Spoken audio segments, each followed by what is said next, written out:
Welcome to the Squared Circle Pit with your host, Rob Pasbani.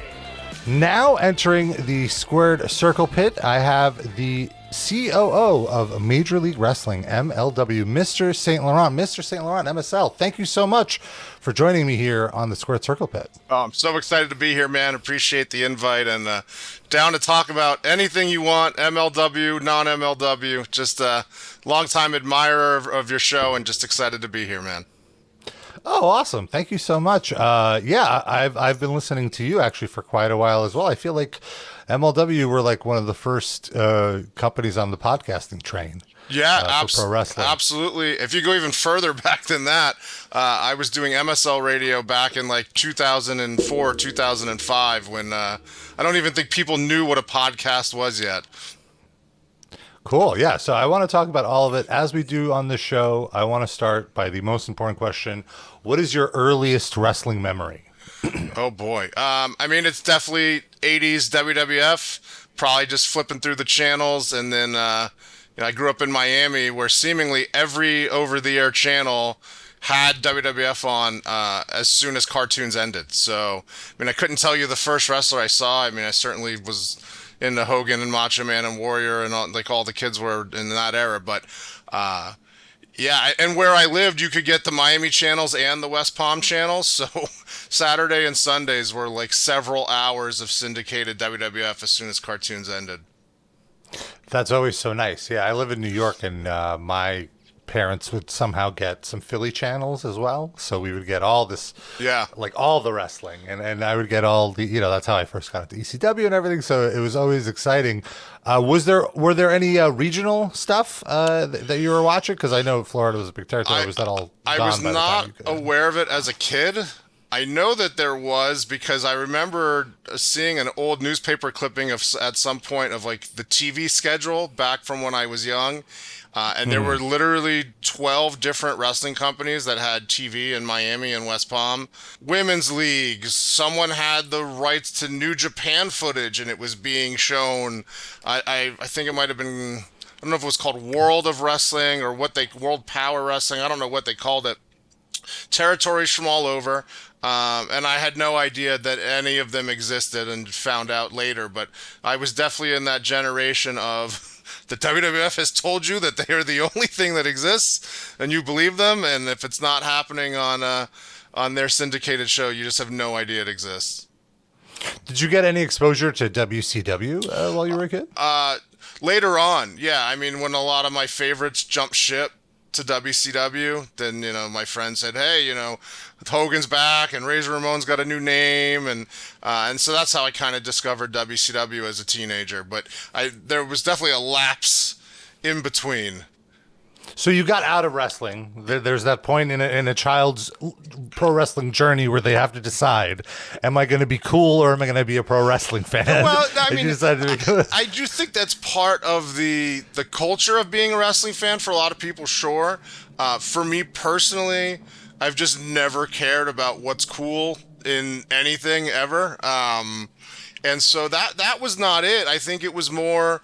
I got older, I was getting busy with school, and things kind of shifted to Monday Night Raw, like launching and becoming like the main thing. And, just a lot of the stars were gone, and I just think it was a natural thing of the people that I wanted to see weren't there anymore, and, busy with other things. And I was never one of those people where wrestling was my whole life. It was just one of many things I loved, and I loved very much, but I just was into a lot of different stuff. And then NWO kind of got you back in, or got you into I had a really good friend who had never stopped watching wrestling. It was like the only friend from the friend group that just stuck with it and would wake up at 10 in the morning on the weekends to watch Livewire or whatever were like the B shows at the time. And he was just like, "Hey, you got to check it out, man. All your favorites are back, and it's just this thing, WCW." And so that's definitely, he got me back into it because he was probably the most hardcore fan I've ever known. Mm-hmm. And I know you're a rock guy, you're a metal guy. How did that journey start for you? Yeah, I liked wrestling as a little kid, and I liked music, and had just my parents pushed me real hard into music. I'm a classically trained pianist, and then as I got older, cool. I taught myself guitar and drums and bass and all that, and started playing in bands real young. The people that have heard me do other interviews know the MSL origin stories, but I did what you're told not to do, which is I dropped out of school, ran away from home, had no backup plan, started playing keyboards in a jam band, and was just touring the Southeast in a jam band at 15. Found a local wrestling school and started training to wrestle, and just never looked back, man. Just you can't tell a kid they can, when they're real young, that they can do whatever they want and then get mad when they believe you. So I was just like, I'll just be a wrestler and a musician, and we'll see what happens. So that's interesting. When did you, like, music, it sounds like, has been in your life your whole life. Oh, yeah. I mean, just as much as I loved watching wrestling as a 5-year-old, I equally loved watching MTV as a 5-year-old. So anything that was big on MTV in 1988, whether it was Guns N' Roses or Paula Abdul, like the full spectrum, as if it was on MTV, right. I was digging it. Yeah, I'm very much the same way. But what I'm interested is, like, so I could see how, like, you want it to be in a band just because you have this in your life. When did it click for you that, like, oh, I also want to be a wrestler? Yeah, I mean, I always wanted to play in bands. I didn't necessarily always want to be a wrestler, but I wanted to work in wrestling. My father was Pat Patterson's attorney for decades. And so I knew Pat Patterson as a kid. He was real good friends with my father. And, I loved wrestling, was very interested in, like, the secrets of how it worked. And that was my attraction to a lot of things. All right, I love songs. How does it work to make a song? I love wrestling. How does it work to make a wrestling match, make a wrestling company? So that was kind of the real attraction, was wanting to figure out, like, the secret art of how you put it all together. And so once I got back into wrestling at 13, 14, I was pretty intent on, like, yes, I want to work in music, but I also want to work in wrestling. And Pat Patterson told me, like, if you don't become a wrestler, you will never understand from that perspective. It will help you so much if you want to work behind the scenes. Like, you're just a kid. No one's going to, like, hand you the keys to the castle to run a wrestling company. So I decided, okay, I'm going to become a wrestler first. That will be my Trojan horse to get into the business, and I'll learn that side of it. But the long-term goal was always, the other, facets of the industry. I love doing commentary. I love being a manager. I love, helping run the show and develop talent. But I did not love getting punched in the face.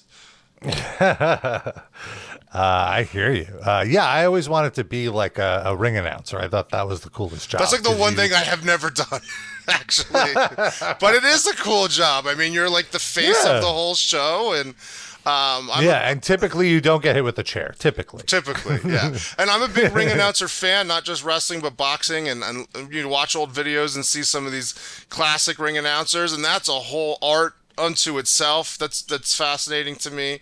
If you look at the big boxing ring announcer these days, which is Jimmy Lennon Jr., his father, Jimmy Lennon Sr., a million years ago, was like the wrestling ring announcer out in San Francisco. And I mean, there's a lot of whole lineage you could go down rabbit hole in terms of ring announcers too. Yeah, ring announcing and, like, commentating. I would always do commentating of, like, my friends playing baseball or whatever. Right. Just, I would be on the sidelines doing it. Yeah, I mean, to me, that's actually the most fun aspect of working in wrestling. I've done a lot of commentary in my career, whether it was MLW or Ring of Honor, or I used to do the commentary for IWA Japan and call a lot of those crazy death matches with Foley and Funk and all those guys. That just, like, in terms of what's fun for me, yeah, absolutely, commentary is at the top of the list. So what was Pat Patterson like just to hang out with? I'm guessing you knew him pretty well. Super cool, man. I mean, I learned so much from him. Look, he's the best, like, right-hand man that in the history of the wrestling industry. And so, like, I decided very early in my career, like, that's what I'm meant to do.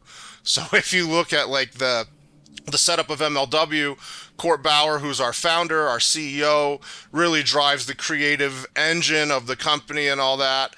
And I take very seriously my role as being the number 2 man in MLW. And everything that comes with that, because it's a very different set of skills and responsibilities. And I think a lot of times in wrestling companies, there's a lot of ego of who's in charge, who has final say, and all that kind of stuff, and people butt heads. And that's never been the situation in MLW, because even as a kid, I wasn't dreaming of being Vince McMahon. I was dreaming of being the guy that Vince McMahon trusted.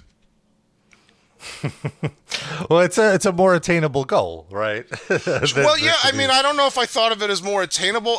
In some ways, like I think, especially when you're starting, like it's certainly something fewer people are dreaming of doing. It's not. Right. It's not as less competition. It's not as glorious in the eyes of a fan. But I mean, look, it's if you look at the success of the WWF without Pat Patterson, how different would things have been? Oh. So yeah, how many matches would have sucked without? Sure, without him? Sure. I mean, Yeah. if one of the great things that I'm so proud of here in MLW, and our big match each year is the Battle Riot, which obviously is like, you had the Battle Royals that started in the territory days in California, and WWF put their spin on it with the Royal Rumble, and the Battle Riot, which is bigger, badder, better, and is the biggest thing we do every year. Now that Pat has passed on, we take a lot of pride in carrying on that legacy and doing that match and every year and having it be so well received. Yeah, I was at I believe the first one at a Melrose Ballroom, and it was a whole lot of fun, and it was just a completely different vibe than a typical wrestling. It was more like a rock concert, I felt. Absolutely. Like, especially with the venue. Yeah, I mean, that's one of the fun things about MLW. Come to an MLW show, you see a lot of couples like coming on a date. You see a lot of people that maybe aren't like giant hardcore wrestling nerds. Not that there's anything wrong with being one. I certainly am one. But we have a little bit of a different vibe of bringing in some music fans. We run a lot of nightclubs sometimes, and so sometimes it's just someone who's used to going that club, and hey, wrestling's coming to town, and that might be interesting. And so yeah, I do think there is sort of a unique vibe in an MLW crowd. So taking it back though, I'm very fascinated. So you're playing in a band, you're wrestling, trying to break in. What was your first break in the wrestling business?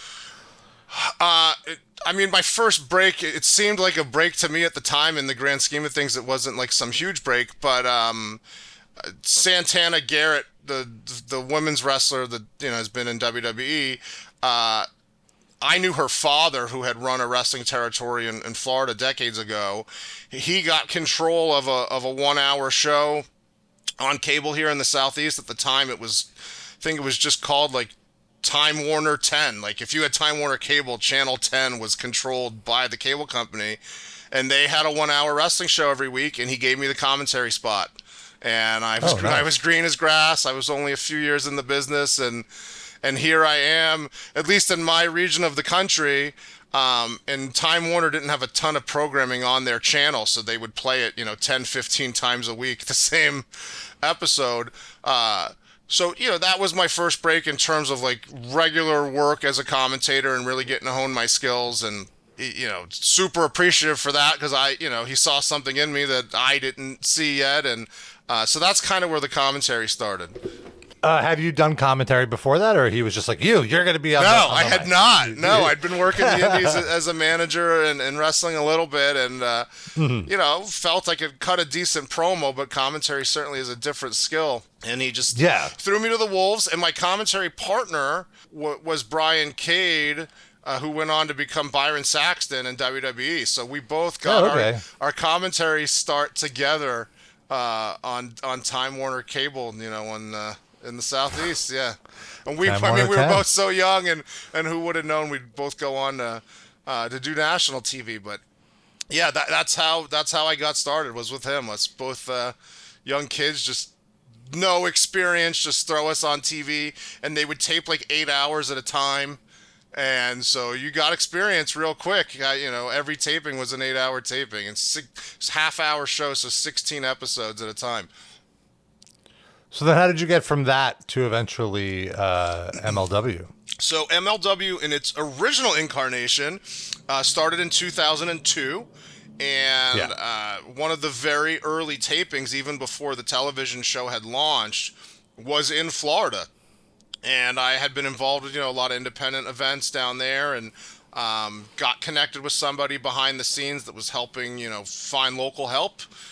And so I started at the bottom, third MLW show ever. I was there helping build the ring and pick Raven up at the airport and to hand out flyers and put up posters and, the way you're supposed to start. And just, when MLW ended up closing a couple years later because Court went to WWE, we just stayed in touch and became real good friends. And, had fast forward many years, we had talked at various points about, what would MLW look like if we brought it back. And 5 years ago we did, and it's been real exciting to see how fast it's grown since the relaunch.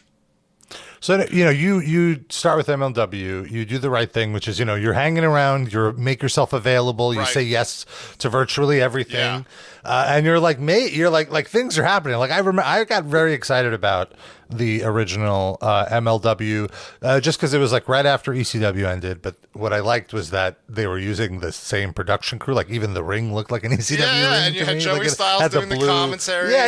And the original time slot was like 11 on Monday. As soon as Raw ended, just changed the channel to the Sunshine Channel, which is now Bally Sports Sun.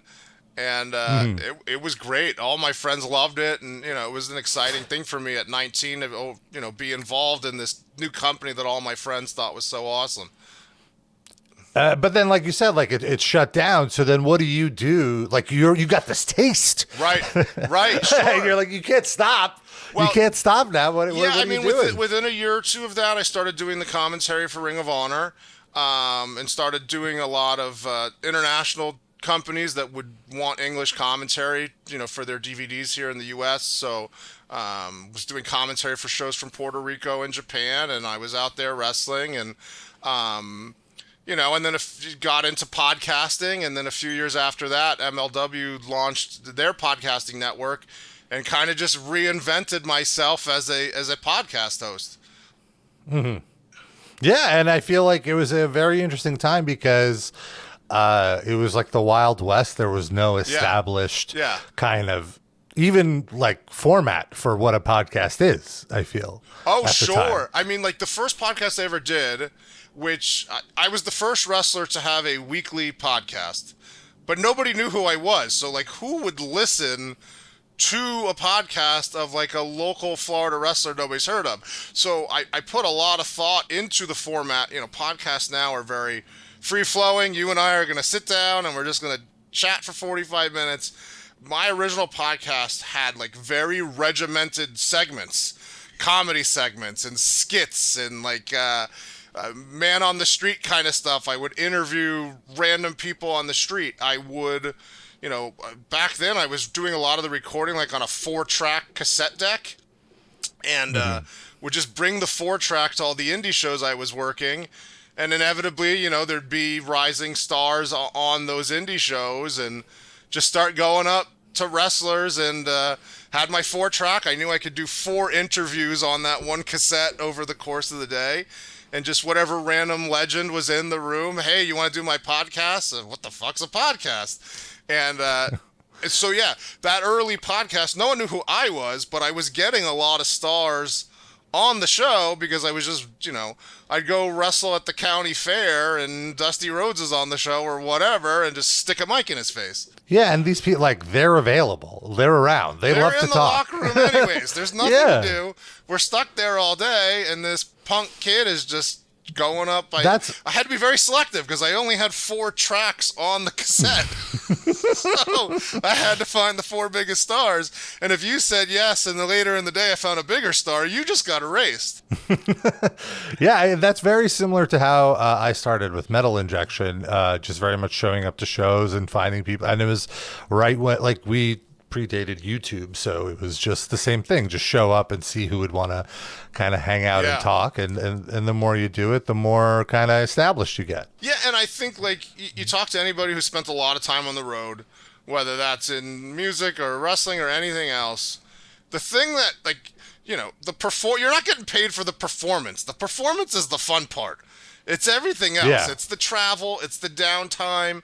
That's what sucks about living on the road. Work. So, right. Yeah. So like, especially in the early days where guys weren't being asked to do 50 podcasts a week, I don't think anybody ever said no. They were just happy to kill a half hour in what otherwise would have been a 7-hour stretch of boredom while you're waiting for the show to start. Yeah, and I feel like you were very lucky that you were in the Southwest or Southeast region, sorry.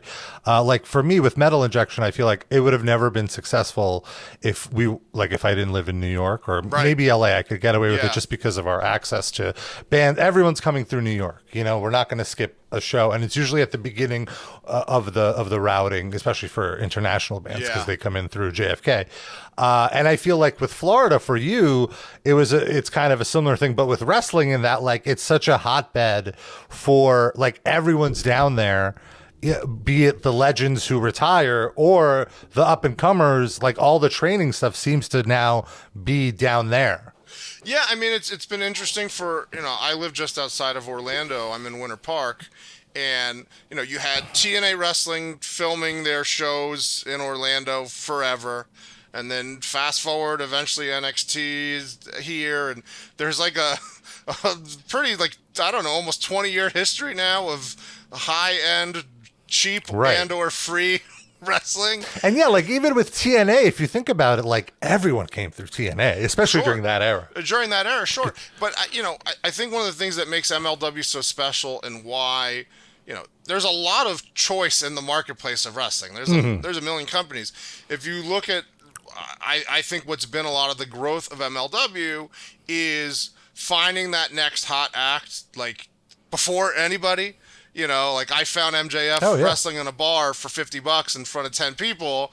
And I've told this story before. I'm texting Court, like people don't know MLW is about to relaunch. It's still a secret. And I'm texting him like, dude, I found the guy, right? And, if you look at our roster, whether it's Fatu or Hammerstone, like these are homegrown MLW talent. So, I feel like we've trained the audience.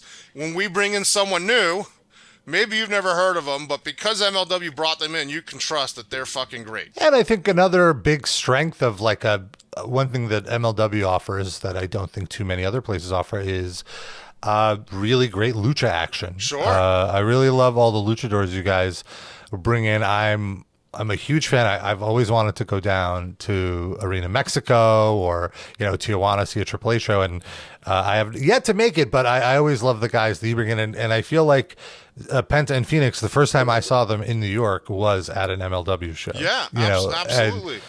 And if you look at the original MLW where the tagline was hybrid wrestling, and you look at the modern MLW, the name of our weekly TV show is MLW Fusion, there is always kind of been this concept of wanting to mix styles, bringing in authentic luchadors from Mexico, bringing in legitimate mixed martial arts fighters from UFC and from Bellator, bringing in great technical wrestlers from Canada and from England, bringing in those old school kind of brawlers, that Philly style blood and guts kind of wrestling. And then just throwing it in a blender, and here's like your wrestling smoothie where you get a little bit of everything. Yeah, for sure.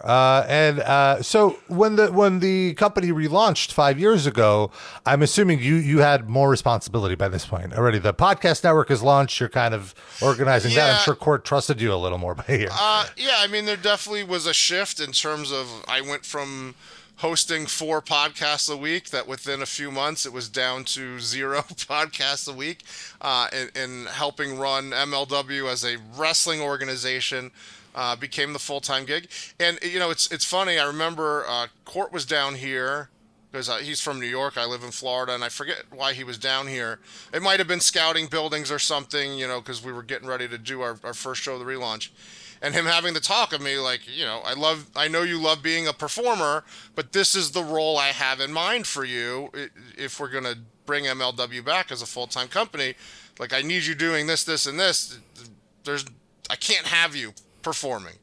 And, like, I was ready to take on that role because, like I said, from childhood, like, that was kind of what I thought my place would be. And it's so funny to me now, 5 years later, just through happenstance, I've ended up performing in MLW way more than I ever anticipated, because certainly the plan when we relaunched was my performing days were over, and then a couple years ago it kind of shifted back in the other direction. Just you were available, and they needed there was a spot, and they needed it filled. Yeah, you know, it's funny. You look at wrestling history. How many times has like a commentator missed one show, and then they're just never brought back? I mean, look, it's one of those weird things about wrestling. I remember in WCW when I don't know if it was Heenan missed a show, and then suddenly Mark Madden was there every week, or right? Yeah, I think that was or no, I think it was maybe Schiavone and Scott Hudson. That's how whatever Hudson it was. But yeah. No, look, all those guys. I'm happy to help anywhere I can. You know, my passion in MLW is I believe in the vision of this product. And I want to bring it to more and more fans, because I feel like the fans who discover us love it.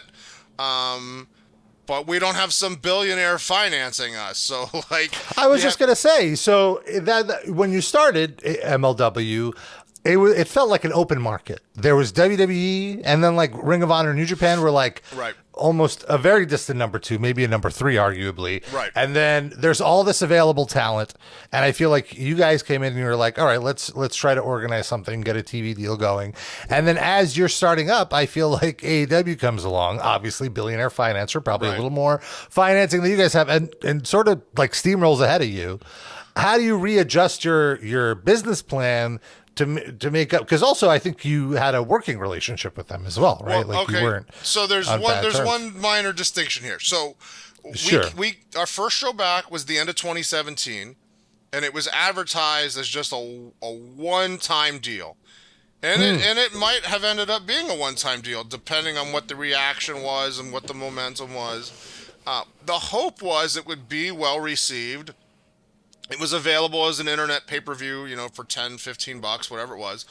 And the hope was, hey, if it's well received, maybe we could do 4 or 6 of these next year, and kind of ease back into the marketplace. You know, we weren't looking to take over the world in one day. And for whatever reason, that first show caught the attention of BN Sports, and suddenly, very unexpectedly, we were in negotiations of like, we want to give you a weekly TV show.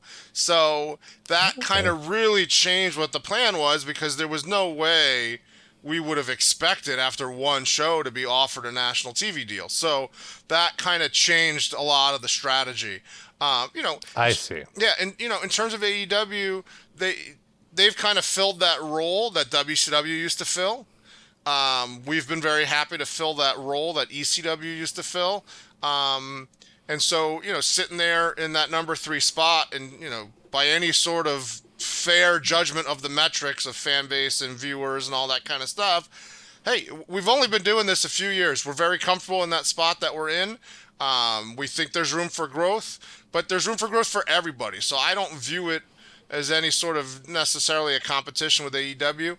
They're doing their own thing. Best of luck to them. I think we have a very different kind of underground vibe that, you know, there's already a big glitzy company out there, and now there's a second one, and people can choose which one they prefer or watch both. But we need to have real, gritty, hardcore, underground style wrestling where you see the young up-and-coming guys who will lay it all on the line.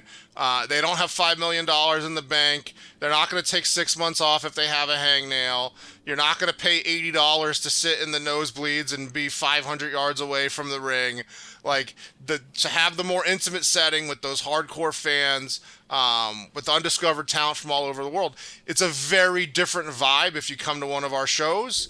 And a lot of that's by design, and I'm very comfortable with that spot that we're in. Yeah, no, I absolutely agree, and I think you definitely have that.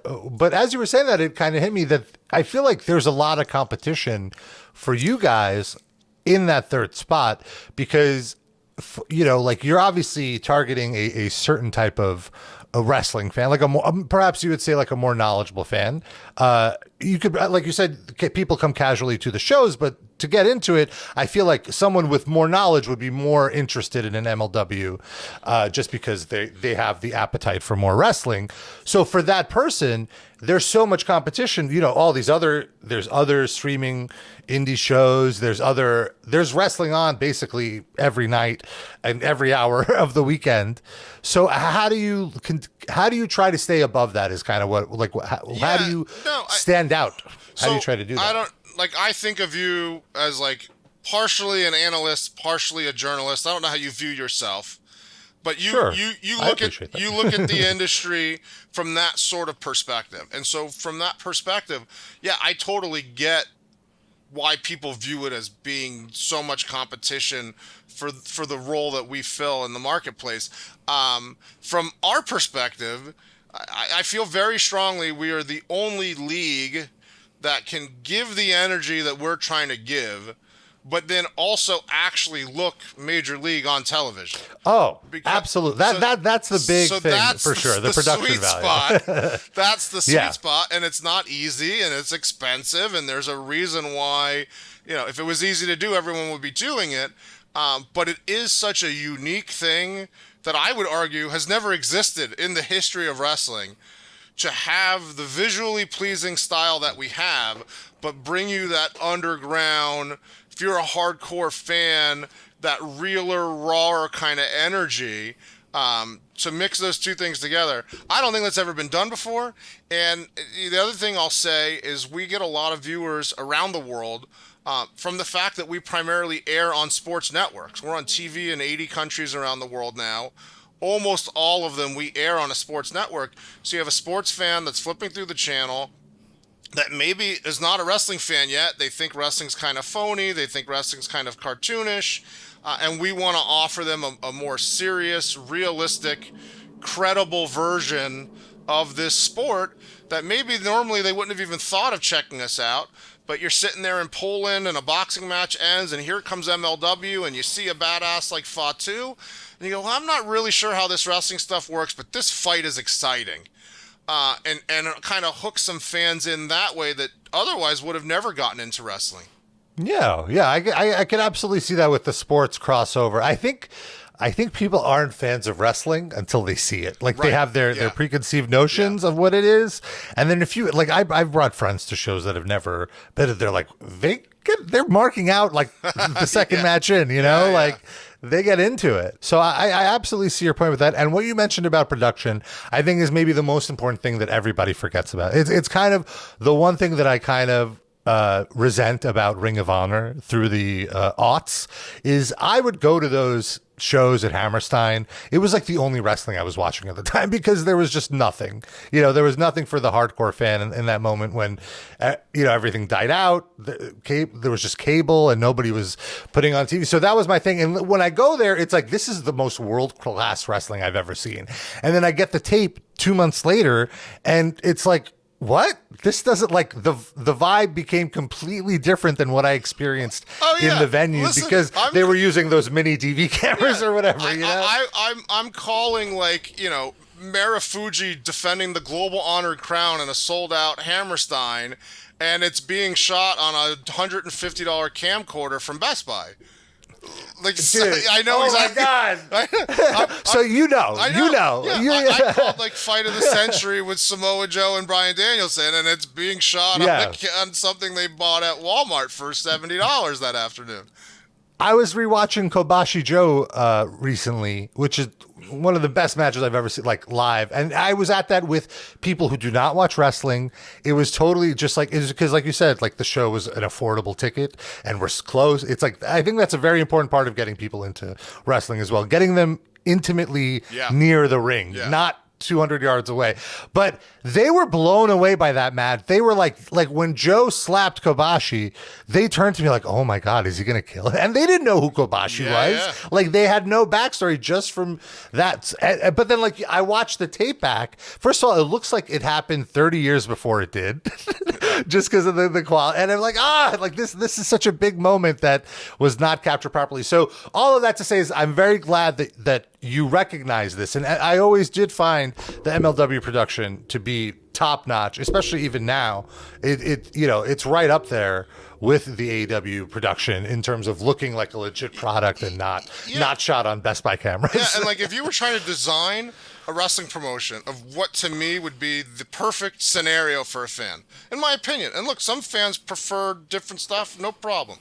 But to have a major wrestling league that you can, if you don't get beIN Sports, that's okay. We got your back. Go to our YouTube channel, youtube.com/Major League Wrestling.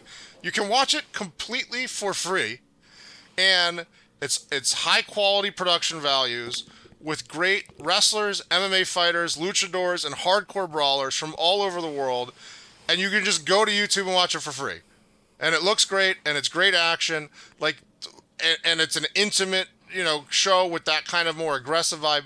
What more could you want in terms of what I love about wrestling? And if you look at the big event we have coming up on July 8th, because we had so many fans that would say, well, when you have a big fight, we really want to watch it live. We have this huge World Heavyweight Championship match coming up, Hammerstone defending against Alex Kane.